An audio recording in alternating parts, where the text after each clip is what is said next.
단비를 내리시듯 성령의 단비를 부어 새 생명주. 4절 다시 합니다. 참되신 사랑의 언약, 참되신 사랑의 언약 어길 수 있사오랴. 오늘의 흡족한 은혜 주실 줄 믿습니다. 가물음의 마른 땅에 단비를 내리시듯 성령의 단비를 부어 새 생명 주옵소서. 아멘.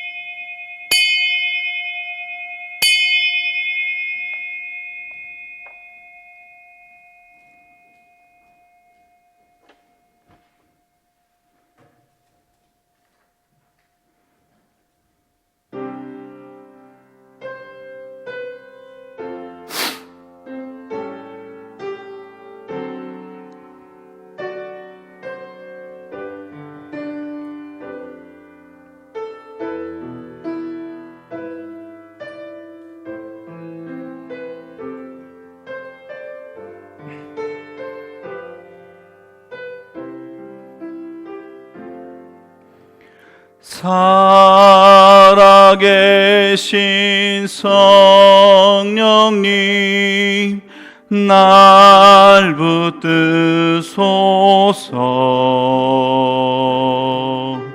살아계신 성령님 날 살피소서. 채우소서. 채우소서. 성령 하나님 새롭게 하소서. 살아계신 성령님, 살아계신 성령님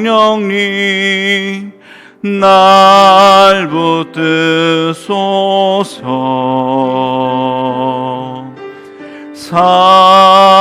살아계신 성령님 날 살피소서. 채우소서.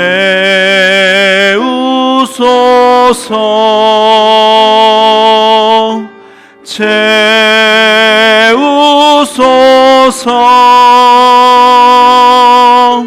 성령 하나님 새롭게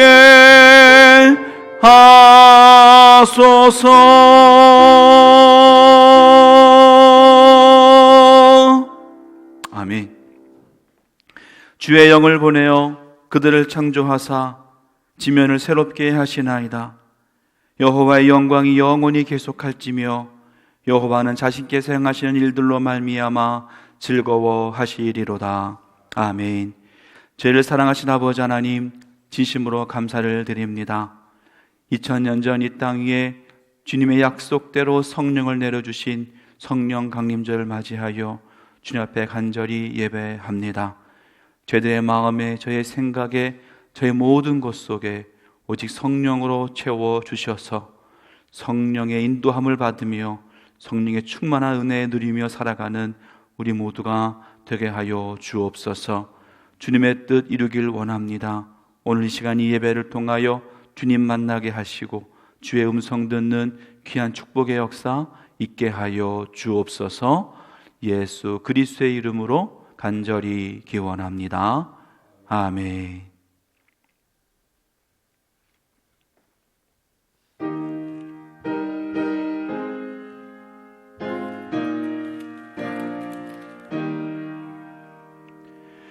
비둘기같이 온유한 은혜의 성령 오셔서 거친 마음으로 만지사 위로와 평화 주소서. 진리의 빛을 비추사 주의 길 바로 걸으며 주님을 옆에 모시고 경건히 살게 하소서. 주님과 동행하면서 거룩한 길로 행하며 진리의 예수 붙잡고 길 잃지 않게 하소서. 연약한 나를 도우사 하나님 나라에 이르러 주님의 품에 안기는 영원한 안식 주소서. 아멘.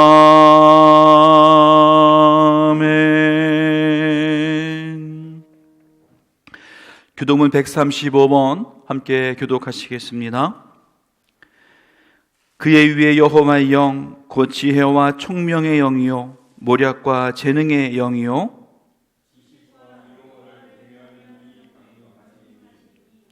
오직 하나님이 성령으로 이것을 우리에게 보이셨으니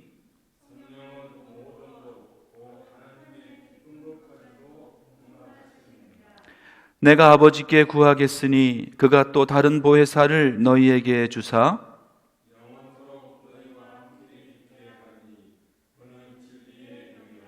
보혜사 곧 아버지께서 내 이름으로 보내실 성령 그가 너에게 모든 것을 가르치고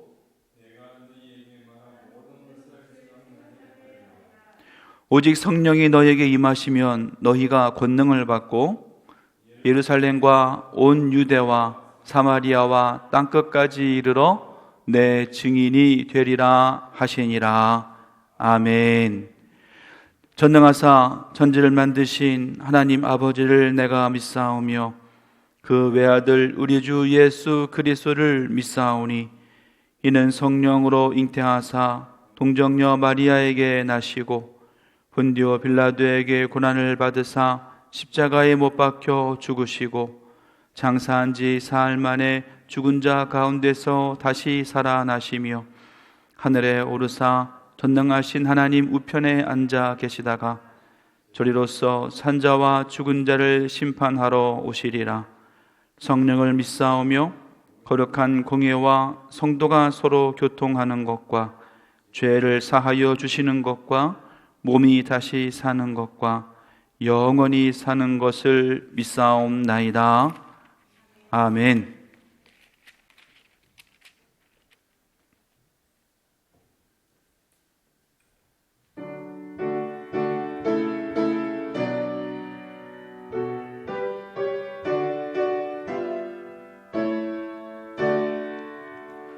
목소리 높여서 주 찬양하여라. 영광과 권세와 존귀와 위엄은 온 누리 다스리시는 만왕의 왕께 돌려라. 아멘.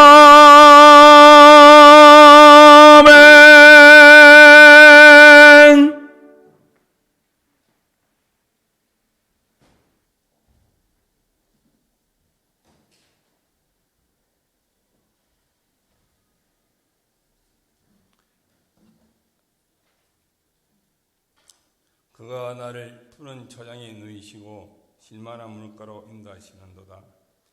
내 영혼을 소생시키고 자기 이름을 위하여 의의 길로 인도하시는도다.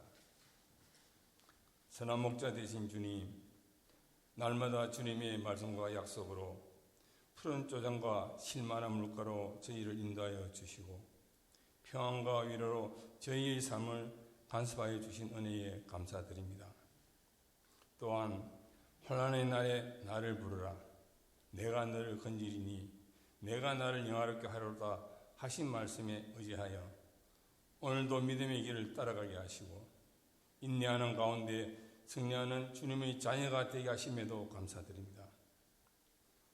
지난 한 주간도 주님의 돌보심으로 세상의 많은 유혹과 시험에서 이기게 하시어 성일에 하나님께 영광 돌리며 예배드리게 하시는 주님, 부끄럽기는 주님께서는 저희에게 선한 것으로 가르치시고 서로 사랑하라 하셨는데 그러지 못하고 저희 이기적인 욕심과 생각으로 살았습니다. 회개하오니 긍휼히 여기사 같은 죄를 반복적으로 짓지 않게 하옵소서. 세상의 유혹과 달콤한 속삭임에 이끌리지 않게 하옵시고 매번 주님의 전에서 회개하오니 용서해달라는 같은 유침도 반복되지 않게 하여 주시옵소서. 주님, 주님의 지혜하심과 권능으로 코로나19 바이러스로 인한 이 환난의 끝이 보이고 있습니다. 이 환난의 종식을 위하여 주님의 은혜와 주님의 왕권을 보게 하옵소서. 오로지 주님을 의지하여 이겨낼 수 있다는 증거를 보게 하옵소서. 주님, 코로나19 바이러스의 사태로 약 석 달간을 주님의 전에서 예배를 온전히 드리지 못하고 가정 예배와 성전에서 예배를 병합하여 드렸습니다. 참으로 저희가 주님의 성전에서 예배 드림이 얼마나 행복하고 주님의 은혜인지 알게 하시는 주님, 또한 많은 시간 가정 예배를 통하여 주님의 말씀이 얼마나 귀하고 믿음의 생활이 얼마나 귀한지를 알게 하시는 주님, 약 3개월 동안의 환난 중에 믿음의 생활을 돌이켜봅니다. 우리의 신앙의 방향이 어디로 가고 있는지, 믿음의 분량이 얼마나 되는지, 주님의 말씀에 순종하는 삶을 살고 있는지 많은 것을 생각하고 깨우치게 하신 주님, 저희들이 잘못된 방향으로 가고 있으면 올바른 방향으로 인도하시고 믿음의 분량이 모자라면 주께서 채워주시고 순종의 믿음을 알게 하여 주시옵소서. 이 시간 많은 교우들이 육체적으로, 정신적으로, 물질적으로 고통받고 있습니다. 특히 요즘 들어 경제활동이 위축되어 사업처와 가게에 많은 어려움이 있습니다. 그들에게 주께서 위로하여 주시옵고 문제 해결함을 주시옵소서. 그리하여 주님께 주시는 화평과 풍성함을 허락하옵시고 주님께 기도하며 의지하는 그들이 되게 빛이 되어 오시옵소서. 해외 선교사님들을 위해 기도합니다. 주님, 그들에게 굳은 믿음과 주님의 위대하신 돌보심을 허락하시어 이국만리에서 사명을 이어가는 그들의 심령과 가정에 충만한 은혜 내려주심을 기대합니다. 어려운 세상 풍파와 이국의 간섭과 핍박에 굴하지 않는 믿음을 주시고 인내하며 묵묵히 주님의 길을 동행하는 삶을 영광으로 받아들이게 하옵소서. 이제 말씀을 듣습니다. 조성은 목사님의 말씀이 주님이 대언임을 확신하오며 귀한 말씀에 귀 기울이고 또 한 주를 살아가는 힘이 되게 하옵소서. 조성은 목사님과 최전수 목사님, 최정한 목사님의 경험을 보살펴 양들을 인도하심에 부족함이 없게 하옵소서. 이 모든 것 우리를 위하여 모든 것을 내어주신 대속의 예수님 이름 받들어 기도합니다. 아멘.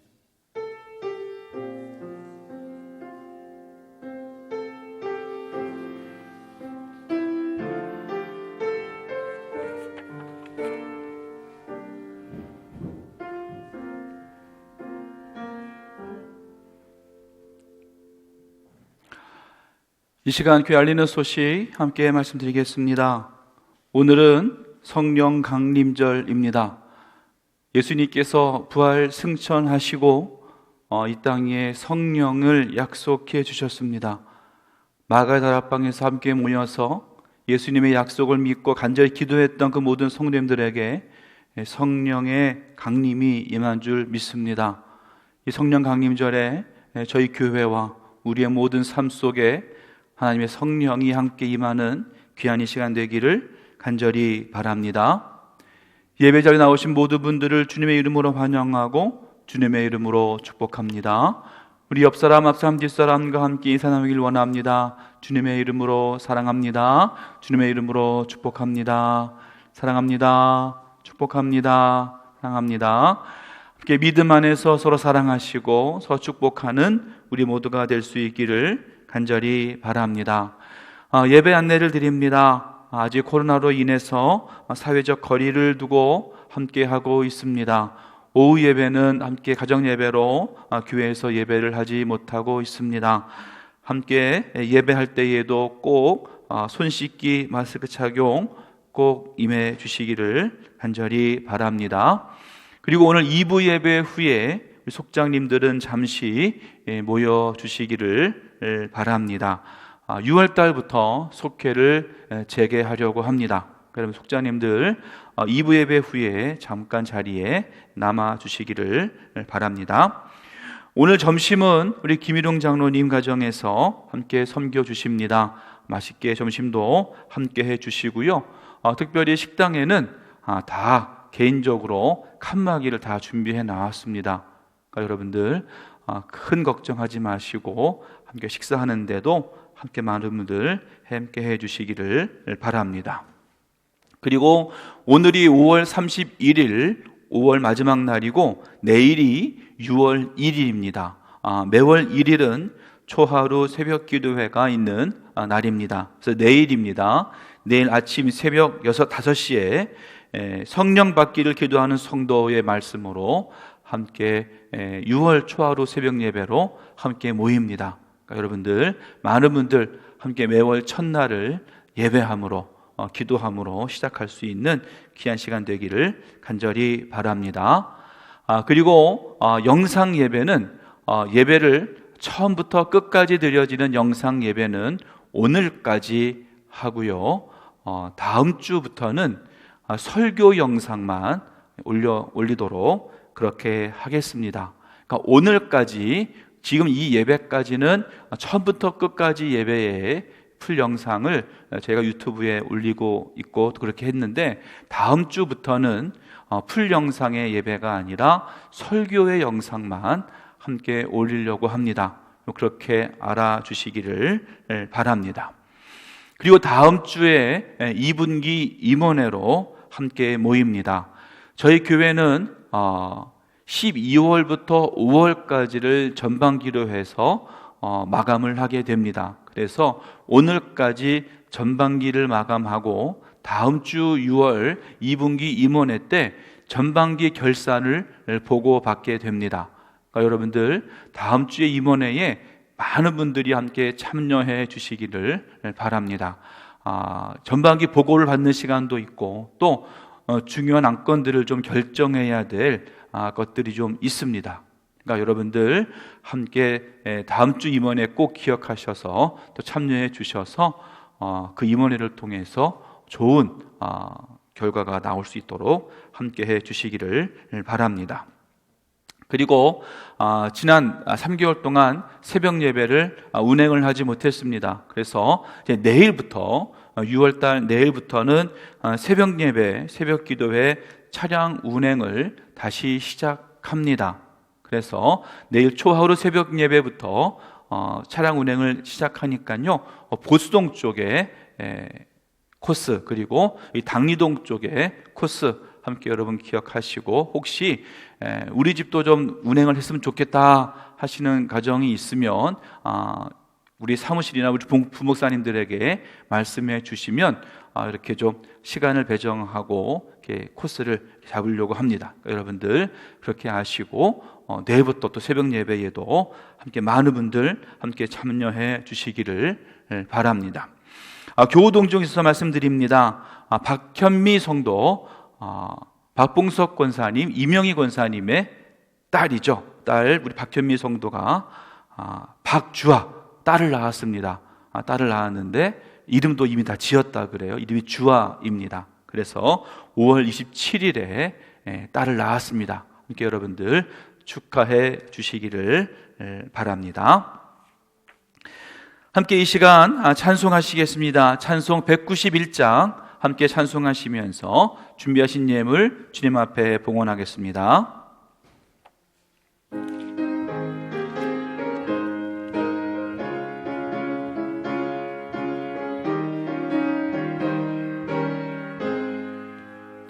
내가 매일 기쁘게 순례의 길 행함은 주의 팔이 나를 안보함이요, 내가 주의 큰 복을 받는 참된 비결은 주의 영이 함께함이라. 성령이 계시네, 할렐루야 함께 하시네. 좁은 길을 걸으며 밤낮 기뻐하는 것 주의 영이 함께함이라. 전에 죄에 빠져서 평안함이 없을 때 예수 십자가의 공로 힘입어 그 발 아래 엎드려 참된 평화 얻음은 주의 영이 함께함이라. 성령이 계시네, 할렐루야 함께 하시네. 좁은 길을 걸으며 밤낮 기뻐하는 것 주의 영이 함께함이라. 나와 동행하시고 모든 염려하시니 나는 숲의 새와 같이 기쁘다.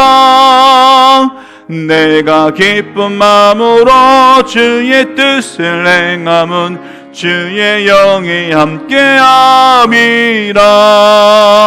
성령이 계시네, 할렐루야 함께 하시네. 좁은 길을 걸으며 밤낮 기뻐하는 것 주의 영이 함께함이라. 세상 모든 욕망과 나의 모든 정욕은 십자가에 이미 못을 박았네.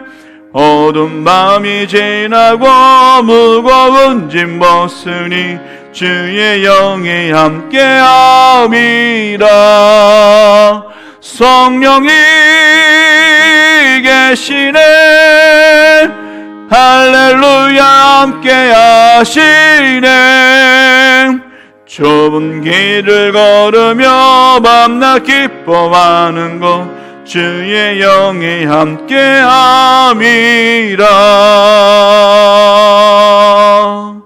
아멘. 사랑의 아버지 하나님, 진심으로 감사를 드립니다. 이 시간 저의 마음과 뜻과 정성을 다하여 주님 앞에 예물 드립니다. 이 시간 예물 드린 모든 손길 위에 주의 성령을 더하여 주시고 주의 말씀을 더하여 주시고 주의 귀하신 뜻을 이루게 하여 주셔서 이 예물을 통하여 또 그 예물 드린 모든 주님의 자녀들을 통하여 주의 나라가 세워지게 하여 주시며 주의 영광이 드러나는 귀한 축복의 역사 임하게 하여 주시옵소서. 주님만 사랑하는 우리 모두가 되길 간절히 원합니다. 주님만 의지한 우리 모두가 되길 간절히 원합니다. 내 뜻 내 의지대로가 아니요 주님 원하시는 삶을 살게 하여 주시며 주님이 뜻하시는 귀한 대로 인도함 받는 순종하며 나아가는 우리 모두가 되게 하여 주옵소서. 소산이 있어 11주 예물로 드립니다. 감사의 조건이 있어 감사 예물로 드립니다. 서운하는 것이 있어 주님 앞에 예물로 아뢰옵니다. 이 모든 예물 기뻐 받아 주옵소서. 오직 주의 이름을 위하여 사용되어지게 하여 주시고 주의 영광만을 위하여 사용되어지는 귀한 이 예물 모두가 되게 하여 주옵소서. 예수 그리스도의 이름으로 간절히 기도합니다. 아멘.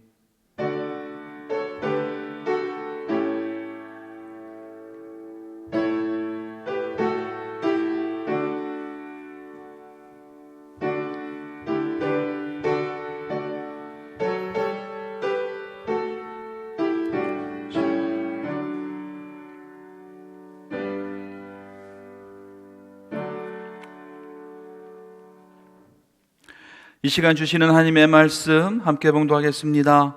오늘 주시는 말씀은 신약성경 요한복음 16장 1절로 15절 말씀입니다. 신약성경 요한복음 16장 1절로 15절 말씀입니다. 우리 한 절씩 교독하는 것으로 함께 말씀 보겠습니다. 제가 먼저 봉독합니다. 내가 이것을 너희에게 이름은 너희로 실족하지 않게 하려 함이니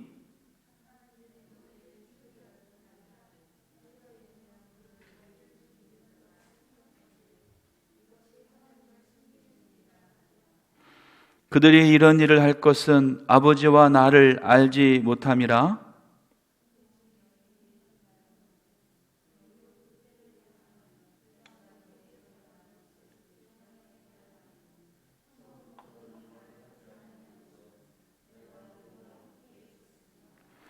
지금 내가 나를 보내신 이에게로 가는데 너희 중에서 나더러 어디로 가는지 묻는 자가 없고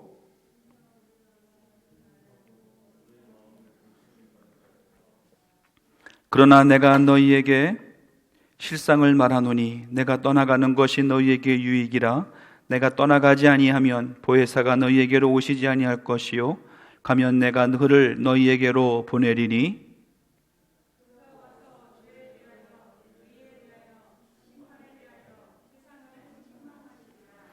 죄에 대하여라 함은 그들이 나를 믿지 아니하며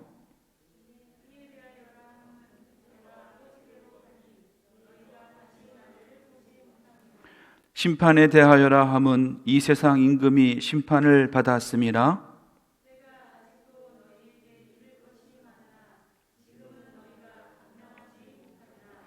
그러나 진리의 성령이 오시면 그가 너희를 모든 진리 가운데로 인도하시리니 그가 스스로 말하지 않고 오직 들은 것을 말하며 장래일을 너희에게 알리시리라.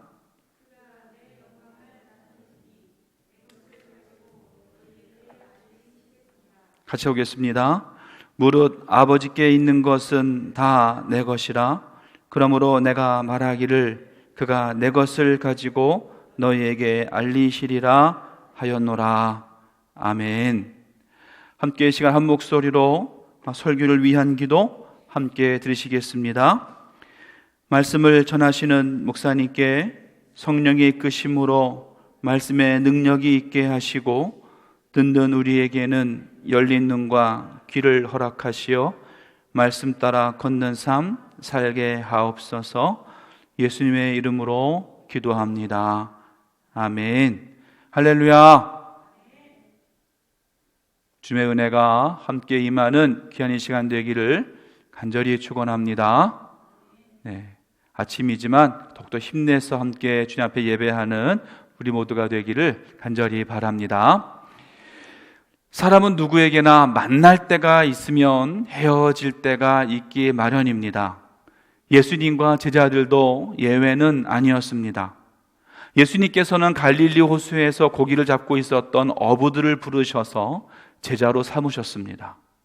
세리로서 사람들에게 세금을 걷고 있는 사람을 불러서 제자로 삼으셨습니다.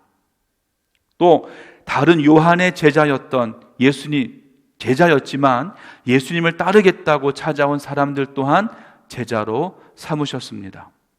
이렇게 12명의 제자들과 함께 예수님은 수많은 시간을 보내셨습니다. 하지만 이제 예수님께서는 십자가에서 죽으실 날이 가까워졌습니다. 다시 말해서 제자들과 헤어질 시간이 다가온 것입니다. 지금까지는 예수님께서 제자들에게 모든 것을 지시해 주셨고 가르쳐 주셨는데 이제는 이러한 시간도 얼마 남지 않은 겁니다. 세상에 남겨질 제자들이 예수님은 염려가 되셨습니다. 특히 그 제자들이 예수님이 그들을 떠남으로 해서 낙심하지나 않을까, 아니면 실족하지나 않을까 하는 염려가 이 예수님에게는 있었습니다. 그래서 예수님께서 제자들에게 이렇게 말씀하시는 거예요. 내가 떠나가는 것이 너희에게 유익하다. 내가 가지 않으면 보혜사가 너희에게 오시지 않을 것이다. 내가 가면 보혜사를 너희에게 보낼 것이다. 아멘. 예수님 자신이 언제까지나 제자들과 함께 있는 것이 유익한 것이 아니라 예수님 자신이 제자들을 떠나는 것이 더 유익하다라고 말씀하신 거예요. 왜냐하면 예수님이 제자들을 떠나셔야 보혜사가 제자들에게 올 수 있기 때문입니다. 그리고 예수님이 떠나셔야 제자들에게 보혜사를 보내시게 되기 때문에 그렇습니다. 자, 여러분은 어떻습니까? 내가 지금 믿고 따르던 사람, 내가 그렇게 의지했던 그 사람이 지금 내 곁을 떠나신다고 합니다. 그것도 죽음으로 내 곁을 떠나신다고 그래요. 아마도 마음으로 받아들인다고 하는 것이 그렇게 쉽지 않을 겁니다. 왜냐하면 우리에게 있어서 죽음이라고 하는 것은 영원한 이별을 말하기 때문에 그래요. 다시는 볼 수 없고, 다시는 만질 수 없고, 다시는 함께 할 수 없는 것이 바로 죽음이기 때문에 그렇습니다. 너무나 슬플 것이고 인정할 수 없는 일일지도 모릅니다. 하지만 예수님께서는 역설적으로 제자들에게 말씀하시는 거예요. 예수님 자신이 떠나는 것이 더 유익하다. 물론 그때에는 이 제자들은 이해하지 못했을 겁니다.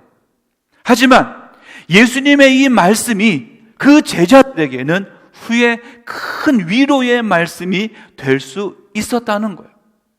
왜냐하면 예수님이 떠나시고 난 이후에 그 제자들에게 성령이 임하게 되었고 그 성령을 통하여 모든 슬픔을 이겨낼 수 있는 힘과 능력, 어떤 낙심되는 일까지도 이겨낼 수 있는 그 능력이 그 제자들에게 임하게 되었기 때문에 그렇습니다. 사랑하는 성도 여러분, 여러분에게 혹시 지금의 삶이 낙심되는 일로 가득합니까? 또 아니면 지금의 삶이 슬픔으로 가득 채워져 있습니까? 아니면 참된 위로가 여러분 자신에게 필요하다고 여겨지십니까? 오늘 이 시간 예수님의 말씀에 귀 기울이시기를 간절히 바랍니다. 예수님께서 낙심되는 제자들에게, 슬픔에 빠져있는 제자들에게, 그리고 참된 위로가 필요한 제자들에게 말씀하시는 거예요. 1절에 이렇게 말합니다. 내가 너희에게 이 말을 하는 것은 너희 믿음이 흔들리지 않게 하기 위함이다. 내가 지금부터 하는 이 모든 말은 너희의 믿음이 흔들리지 않게 하려고, 너희를 실족하지 않게 하려고 하시는 말씀이라는 거예요.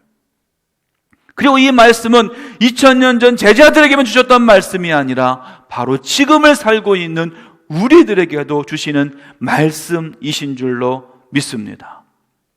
예수님은 제자들을 떠나실 겁니다. 하지만 아주 떠나시는 것은 아닙니다. 왜냐하면 주님이 가시고 난 이후에 주님을 대신하여 보혜사를 보내주신다라고 약속해 주셨기 때문에. 그래서 말씀하시는 거예요. 내가 떠나가는 것이 너희에게 유익하다. 그렇다면 보혜사가 우리에게 오시면 우리에게 어떤 유익이 있을까? 보혜사 성령이 나에게 오시면 어떤 유익이 있을까? 오늘 8절 말씀에 보면 이렇게 말합니다. 첫째는 죄에 대하여, 둘째는 의에 대하여, 셋째는 심판에 대하여 세상을 책망할 것이라고 말씀하셨어요. 여기서 먼저 이해해야 할 것은 책망하신다라고 하는 이 말씀인데, 이 책망하신다라고 하는 이 말씀의 헬라어 원어는 엘렌코입니다. 이 엘렌코라고 하는데, 이 엘렌코라고 하는 이 말은 훈계하다, 책망하다, 꾸짖다, 이런 뜻이에요. 그 영어 성경어는 뭐라고 번역했냐면은 combat라고 번역을 해 놓았습니다. 이 combat라고 하는 이 단어는 그 뜻은 뭐냐면 유죄 판결을 받다 라고 하는 그런 뜻이에요. 즉 보혜사 성령이 오실 때에 어떤 유익이 우리에게 주어지게 되느냐? 바로 죄에 대하여, 의에 대하여, 심판에 대하여 책망하신다 했는데, 이것은 바로 깨닫게 하신다는 거예요. 다시 말해서 죄를 깨닫게 하고, 의를 깨닫게 하고, 심판을 깨닫게 하신다는 겁니다. 오늘 이 시간 오직 성령이 우리에게 임하심으로 죄에 대하여, 의에 대하여, 심판에 대하여 깨달아지는 귀한 이 시간 될 수 있기를 간절히 축원합니다. 첫 번째로 죄를 깨닫는다라고 했습니다. 이것은 무엇을 이야기할까? 이것은 보혜사 성령님이 내 안에 오시게 되면 우선 우리는 우리의 죄를 깨닫게 된다라고 하는 거예요. 그렇다면 죄가 무엇일까? 죄라고 하는 것은 일반적으로 거짓을 행하는 것, 법을 지키지 않는 것, 법을 어기는 것, 이것을 죄라고 합니다. 그리고 남에게 피해를 주는 것, 이것이 죄라고 우리는 생각을 해요. 하지만 우리 믿는 자들에게는 또 다른 것이 있는데, 그것은 바로 뭐냐면 우리는 세상을 살아가면서 세상의 법을 따라 그 법을 지키며 살아가지만 우리들은 하나님 나라의 백성이기 때문에 하나님 나라의 법을 지키며 살아가고 있다는 거예요. 그래서 우리 믿는 자들은 세상의 법을 지키기도 하지만 또한 하나님 나라의 법 또한 지키는 자가 되어야 한다는 거예요. 다시 말해서 믿는 자는 하나님 나라의 법도 지키고 세상의 법도 지켜야 되는 그런 의무가 우리 믿는 자들에게는 있다는 겁니다. 그렇다면 하나님 나라의 법은 어떤 것이고 하나님 나라의 법을 지키지 않는 것은 무엇을 말할까라고 하는 거예요. 하나님 나라라고 하는 것은 하나님의 통치 아래에 있는 나라를 말합니다. 즉 하나님이 다스리시는 하나님의 말씀과 하나님의 명령으로 이루어지는 나라가 바로 하나님의 나라예요. 그러니까 하나님의 나라의 법이라고 하는 것은 다른 것이 아니라 하나님의 말씀을 말하는 것이고 하나님의 명령을 말한다라고 하는 거예요.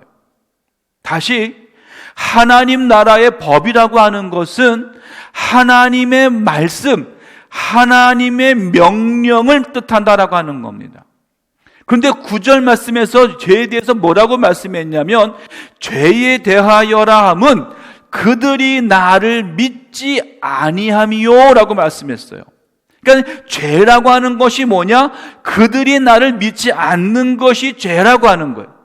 죄라는 것은 하나님을 믿지 않고 예수 그리스도를 믿지 않는 것, 그것이 바로 죄라고 하는 거예요. 다시 말해서 하나님의 말씀대로 살지 않고 하나님의 명령대로 살지 않고 자기 멋대로 자기만 믿고 살아가는 그런 것이 죄라고 말씀하고 있는 거예요. 하나님이 이끄시는 대로 사는 것이 아니라 내 생각대로 내 의지대로 사는 것, 그것이 죄라고 지금 예수님께서는 말씀하고 있다는 겁니다. 우리가 흔히 쓰는 말 중에 저 사람은 참 법 없이도 살 사람이야 라고 하는 말을 참 많이 사용합니다. 법 없이도 살 사람이란 어떤 사람을 말하느냐? 한마디로 착한 사람, 즉 행여나 보는 사람이 없어도 법을 잘 지킬 수 있는 사람, 그 사람이 법 없이도 살 사람이에요. 그런데 이것은 세상의 법 속에서 사용되어지는 말입니다. 세상의 법 안에서는 법 없이도 살 사람일지는 모르지만 그 속을 들여다보고 그의 삶의 본 모습을 보면 세상의 법에는 적용되지는 않지만 하나님의 나라의 법에는 어긋나는 모습들을 볼 수 있게 된다라고 하는 거예요. 지난 한 주간 동안 성령 강림절 특별 기도회를 통해서 제가 여러분들에게 성령 충만 받은 사람은 어떻게 해야 된다 그랬습니까? 변화해야 된다라고 말씀을 드렸어요. 변화하지 않으면 안 된다 그랬어요. 또 변화한다라고 하는 것은 무엇을 말하느냐? 바로 성장하는 것이라 그랬어요. 성장하지 않고 변화하지 않는 것은 죽은 것과 마찬가지다라고 말씀을 드렸습니다. 여러분, 성령을 받게 되면 지금까지 죄로 여겨지지 않던 것들이 죄로 여겨지게 되는 거예요. 아무렇지도 않게 행동했던 것들이 죄로 여겨져서 그 일을 다시는 하지 않게 된다라고 하는 겁니다. 처음 믿음을 갖고 교회에 올 때는요, 술을 마시고 담배를 피는 이런 세상적인 유흥에 빠져 사는 것이 자연스러워요. 왜냐하면 남들도 다 하니까. 그것이 죄라고 여겨지지 않는다는 거예요. 잘못된 것이라고 여겨지지 않는다는 거예요. 그런데 그 마음에 믿음이 생겨나고 그 삶에 성령이 임하게 되면 그 모든 것들이 죄로 여겨지게 되는 거예요. 세상의 법에서는 적용되지 않을지 모르지만 하나님 나라의 법에서는 죄로 여겨지기 때문에 내가 잘못된 삶이었구나 라고 깨닫게 된다라고 하는 겁니다.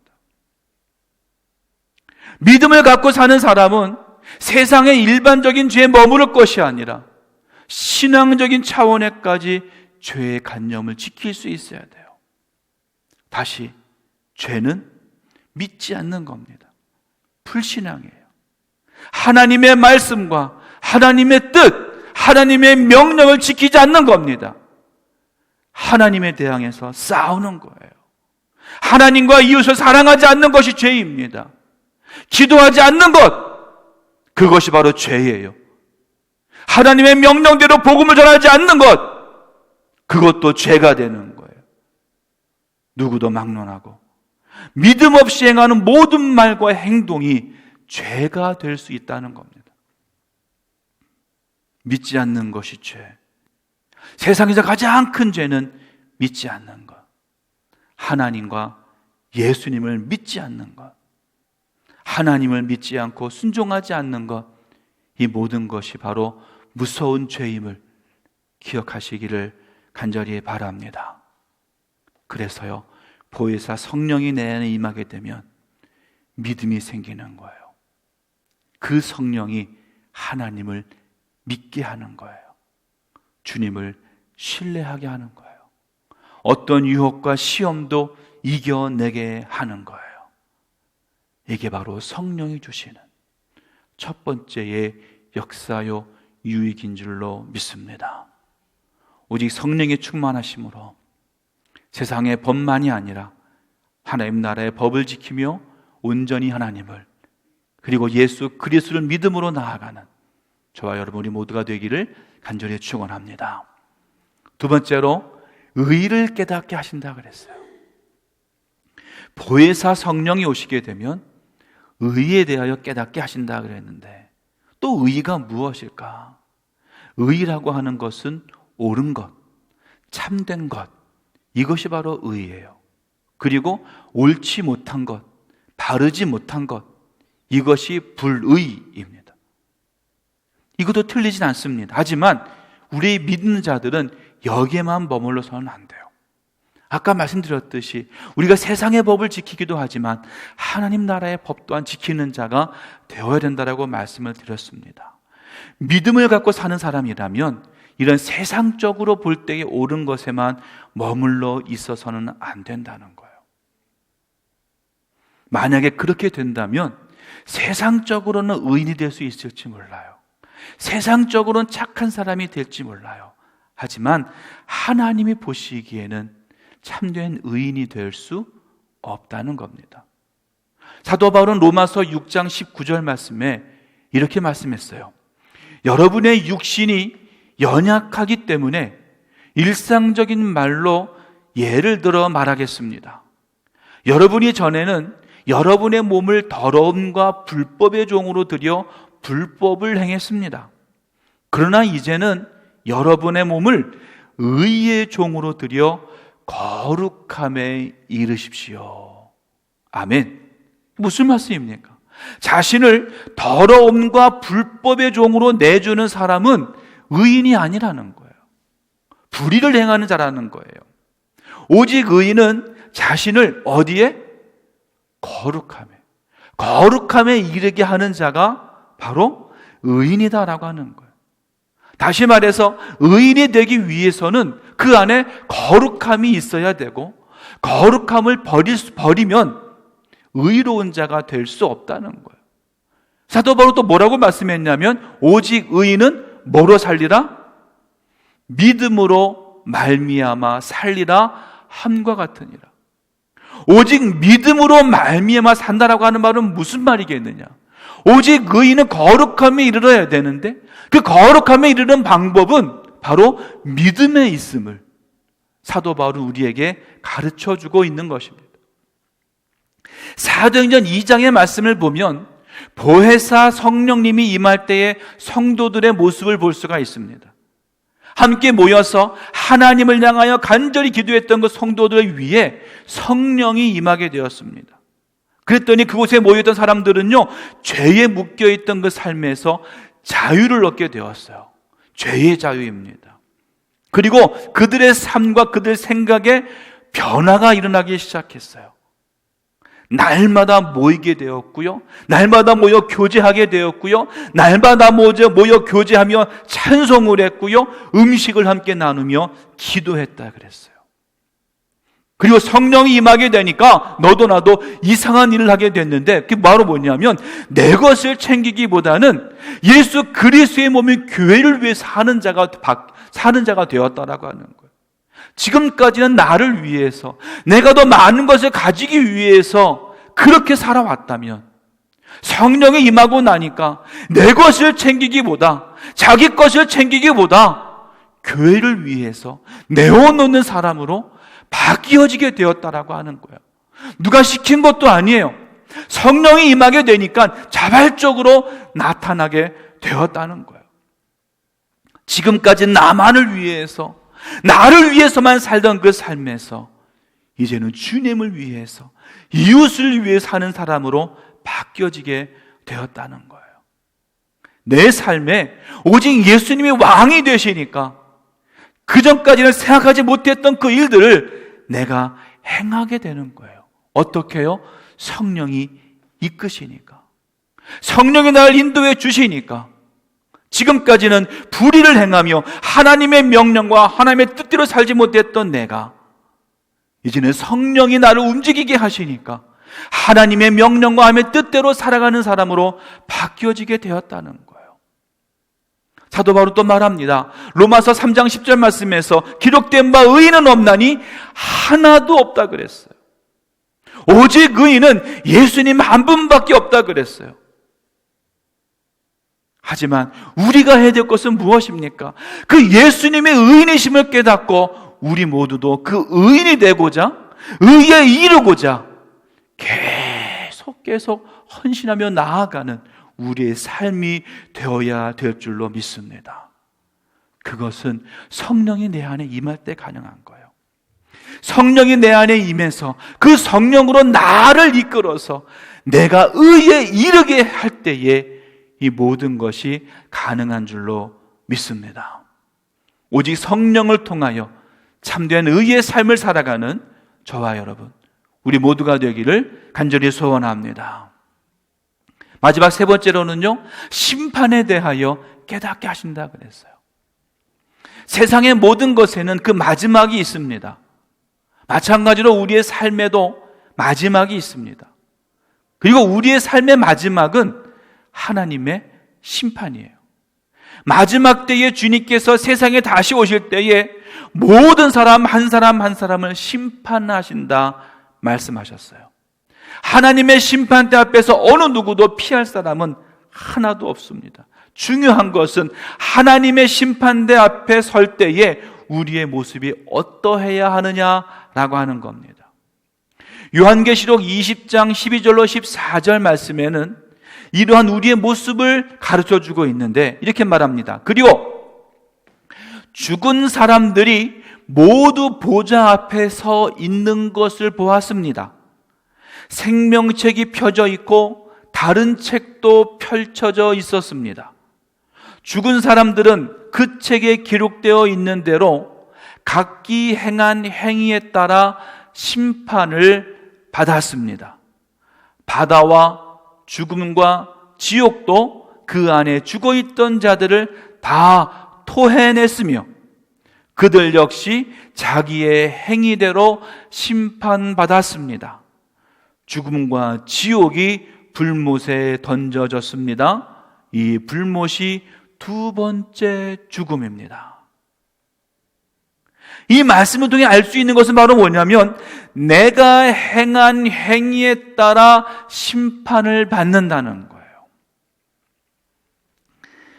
여러분의 행동 하나하나를 주님께서는 모두 지켜보고 계셔서 그 마지막 때에 그 행동 하나하나 모두를 심판하신다는 거예요.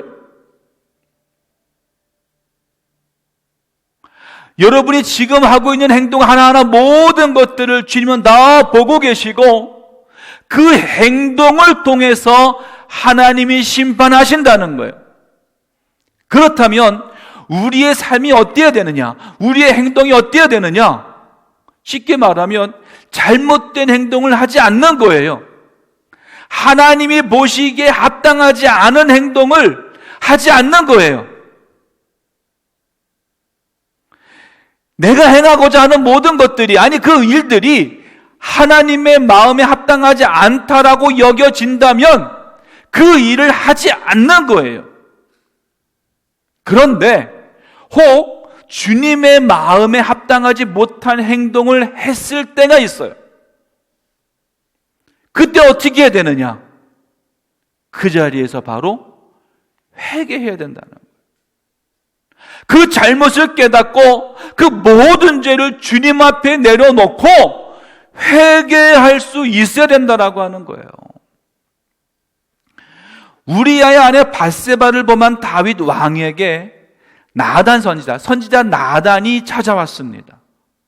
그리고 하나님께서는 그 나단 선지자를 통해서 이렇게 말씀하셨어요. 그런데 어찌하여 내가 여호와의 말씀을 업신여기고 나 보기에 악을 행하였느냐? 내가 칼로 햇사람 우리아를 치되 암몬 자손의 칼로 죽이고 그의 아내를 빼앗아 내 아내로 삼았도다. 하나님은요, 나단 선지자를 통해서 다윗이 행했던 그 죄를 드러내셨습니다.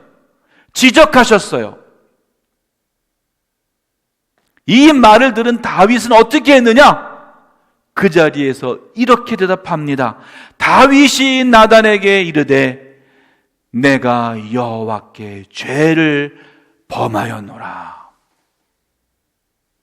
다윗은요, 그 자리에서 나단 선지자 앞에 자신이 죄를 지었음을, 자신이 죄인이었음을 고백하고 있다라는 거예요. 아마도 다윗 왕은요, 우리아의 아내 밧세바를 범하고 나서는 그것이 하나님 앞에 그렇게 죄가 된다라고 생각하지 못했을 거라는 거예요.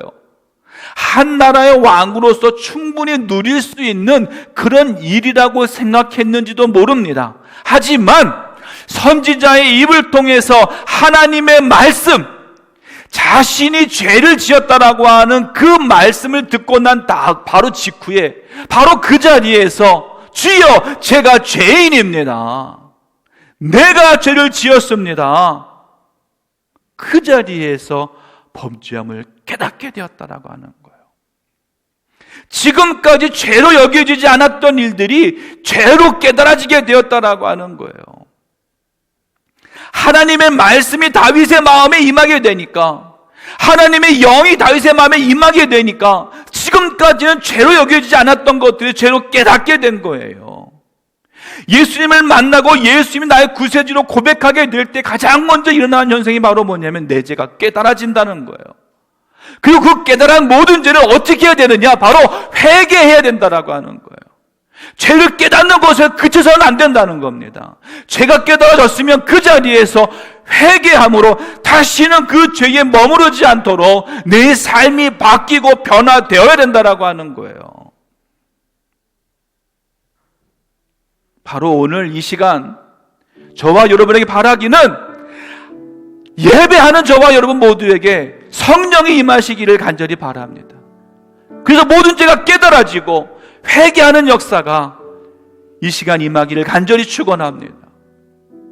여러분, 2000년 전 마가다락방에서 함께 모여 간절히 기도함으로 해서 성령의 그 뜨거운 체험을 했던 초대교회 성도들과 같이 오늘 이 시간이요, 함께 모여 예배하고 성령의 임재를 간구하는 우리 모두가 되게, 또 오직 성령에 임하여 성령으로 충만한 삶이 될 수 있기를 간절히 소원합니다.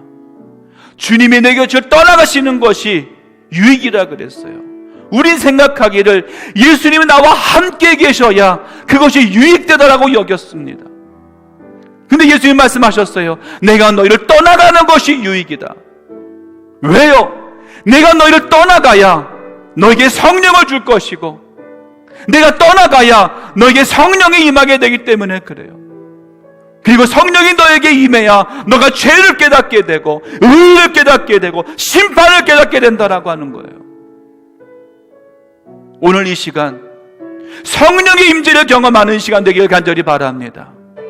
여러분의 마음과 여러분의 생각과 여러분 모든 삶 속에 오직 성령이 임하셔서 여러분의 모든 죄가 깨달아지고 참된 의의를 깨달아 참된 의인의 삶을 살고 하나님의 심판대 앞에 설 때에 주여 제가 주님 위에 살았습니다, 자신 있게 선언할 수 있는 저와 여러분 우리 모두가 될 수 있기를 주님의 이름으로 간절히 축원합니다.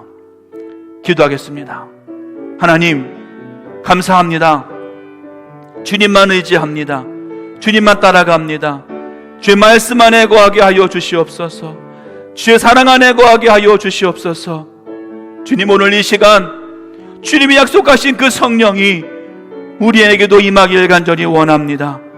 그 성령을 통하여 죄를 깨닫게 하시고 의를 깨닫게 하시고 하나님의 심판을 깨닫게 하여 주셔서 내 생각이 변하고 내 삶이 변하고 내 모든 것이 주님 보시 합당한 것을 변해는 우리 모두의 삶이 되도록 축복하시고 인도하여 주옵소서. 예수 그리스도의 이름으로 간절히 기도합니다. 아멘. 시간 함께 나셔서 찬양으로 함께 주님께 고백하겠습니다.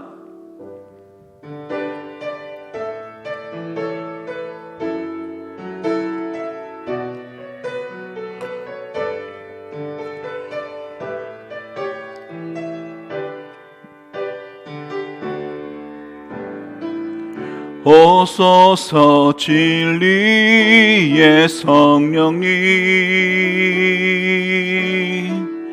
이 땅은 들며 임하소서. 거짓과 탐욕 죄악에 무너진 우리 가슴 정케 하소서. 아멘. 오소서 오소서 은혜의 성령님, 하늘 가르고 임하소서. 거룩한 불꽃 하늘로서 임하사 타오르게 하소서. 주 영광 위에 부흥의 불길 타오르게 하소서. 진리의 말씀 이 땅 새롭게 하소서. 은혜의 강물 흐르게 하소서. 성령의 바람 이 땅 가득 부러워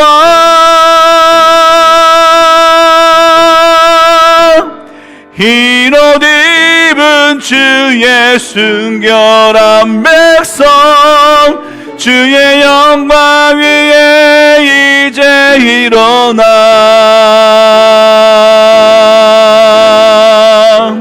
열방을 치유하며 행진하는 영광의 그날을 주소서 부흥의 불길 타오르게 하소서 부흥의 불길 타오르게 하소서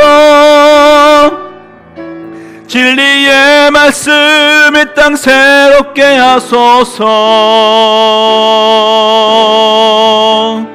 은혜의 강물 흐르게 하소서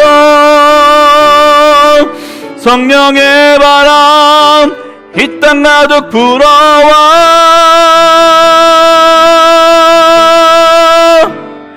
흰 옷 입은 주의 순결한 백성 주의 영광 위에 이제 일어나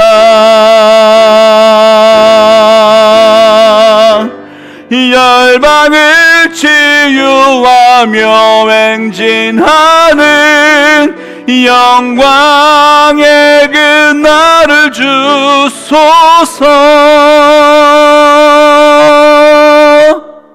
아멘. 이제는 나의 모든 죄를 사하시기 위하여 그 십자가에서 그 죽음을 아끼지 아니하신 예수 그리스도의 은혜와 이 땅을 너무나 사랑하셔서 그 아들도 이 땅에 내려주신 하나님의 사랑하심과 내 마음에 내 삶에 내 생각에 임재하셔서 가장 바른 길로 옳은 길로 인도해 주시는 성령의 감화감동 교통하심이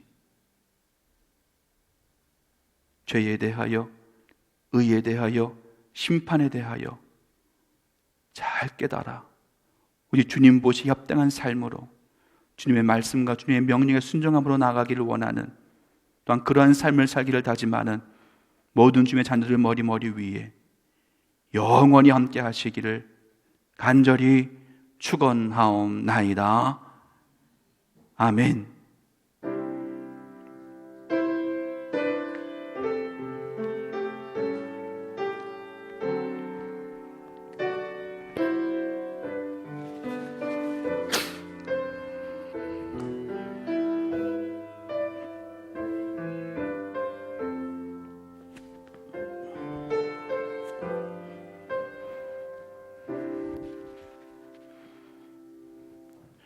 영광 받으신 하나님께 박수하겠습니다. 하나님 감사합니다.